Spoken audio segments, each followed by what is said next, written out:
Definição: a escravidão foi abolida no Brasil em 1888 pela Lei Áurea, mas até hoje o país tem situações de trabalho escravo, assim como explica o Manual de Combate ao Trabalho em Condições Análogas às de escravo, publicada pelo então Ministério do Trabalho em 2011.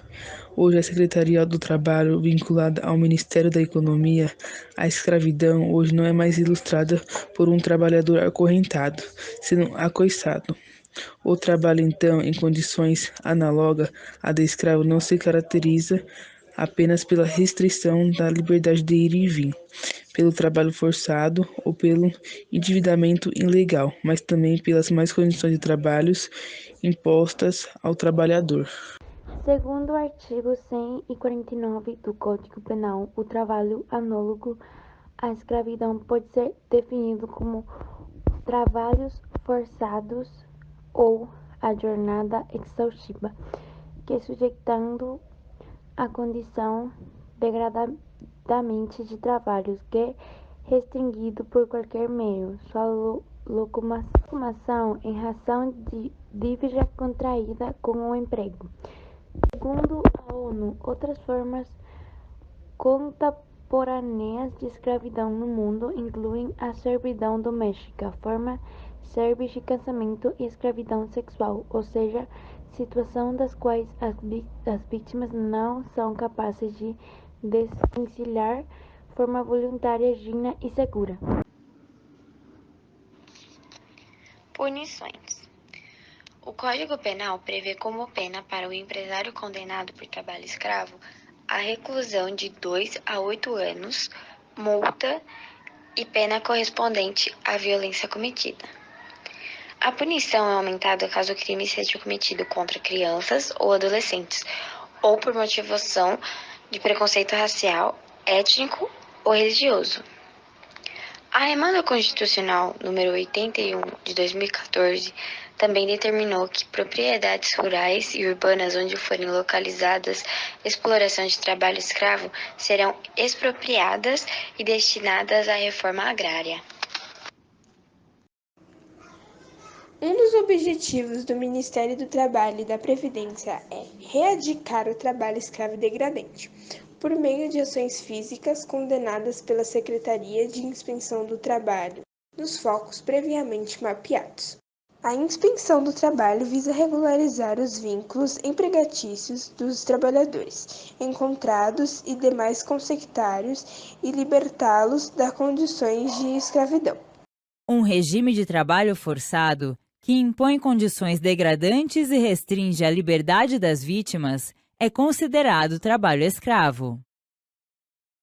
Os trabalhadores escravizados sofrem ameaças e coerção que os impedem de fugir ou denunciar os abusos pelos quais passam ao prestar o serviço.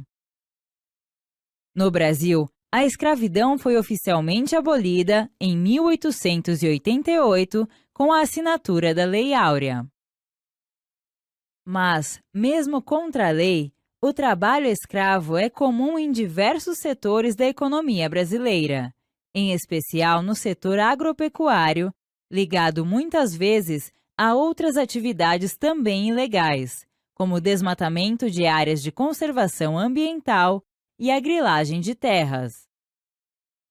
As vítimas são aliciadas por recrutadores conhecidos como gatos, que prometem bons salários, melhores condições de vida e garantia de alimentação e alojamento. Em geral, os escravizados contemporâneos são pobres e têm baixa escolaridade. Iludidos pelas promessas do gato, deixam-se levar para locais muito distantes de suas casas.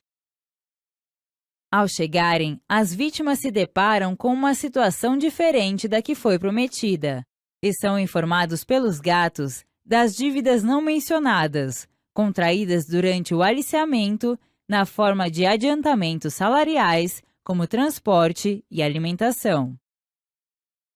As cobranças são abusivas e consideram também o uso dos instrumentos de trabalho, dos alojamentos e da alimentação que é precária. As dívidas os mantêm presos aos empregadores e suas famílias costumam ser ameaçadas como forma de impedi-los de fugir. Esses trabalhadores arriscam a vida ao se submeterem a condições como a falta de saneamento básico, a intoxicação pela manipulação de venenos e a estafa física e mental. A ganância dos empregadores é a razão principal da ocorrência desse tipo de trabalho, já que o lucro da mais-valia sobre o trabalhador é absoluto. A escravidão contemporânea difere da pré-republicana, já que havia custos envolvidos na manutenção dos escravos, considerados parte do patrimônio dos produtores. Para combater o trabalho escravo, o governo federal divulga desde 2003 uma lista com o registro de empresas que empregaram esse tipo de mão de obra. Os produtores cadastrados na lista suja são impedidos de obter financiamento público e privado até que paguem todas as multas e respondam às condenações pelo crime. As ações de vistoria do Ministério do Trabalho e Emprego e de diversas ONGs ligadas aos direitos humanos também são efetivas para o resgate das vítimas aliciadas. Filme Libertos, o Preço da Vida, lançado em 17 de março de 2018, se passa na região amazônica no contexto do tráfico humano, uma das modalidades de crimes mais sombrias do planeta, responsável por movimentar a maior soma de dinheiro clandestino de que se tem conhecimento, ao lado do tráfico de drogas e comércio de armas. Nesse cenário, Emanuel, vivido pelo autor André Ramiro de Tropa de Élite, um médico voluntário, tem como missão pessoal atender a população ribeirinha e as tribos da Amazônia. O filme O Menino de Carvão, que pretende contribuir para a discussão sobre a questão das relações familiares, no tocante à violência doméstica e à exploração do trabalho infantil pelos próprios familiares. O filme traz à tona a questão da violação de direitos básicos das crianças previsto em lei. A ficção se passa em uma comunidade isolada do município do Senador Pompeu, uma família que vive da produção de carvão. O menino de 6 anos de idade, que nunca foi à escola, vive trabalhando com o pai na carneira de carvão e ajudando a mãe nos afazeres de casa, restando assim pouco tempo para brincar e não podendo ir à escola. Sobre tudo isso, relatos e filmes que mostram a realidade de muitas pessoas que são exploradas até hoje. Trabalho infantil de crianças que não podem nem ir à escola por ter que trabalhar e ganhar pouco. Ou mulheres que são presas dentro de casa para fazer trabalhos domésticos e nem ganham o que merece. Ou homens que trabalham muito para sustentar sua família e são mal remunerados. Essa é a escravidão dos dias atuais. Não faz isso que o povo tá falando que ela é empresa ou empregada da gente. Que é isso? O trabalho dela. Sem seu consentimento, os negros foram mandados, escravizados por homens vidrados na superioridade. Anos se passaram e tanta resistência não foi em vão. Aboliram a escravidão. Ou será que não? A escravidão moderna persiste, enquanto os ricos só assistem. Pobres se matando para limpar uma escola, com várias sacolas e uma vassoura, limpando as salas no trabalho árduo, tendo que carregar o fardo de alimentar 3 filhos em casa. Metade do dia para conseguir uma quentinha, sofrimento na pele, enquanto o pai desgraçado bebe, um emprego honroso para deixar o ambiente formoso. Então pense nas suas ações e entenda as emoções dessas pessoas boas.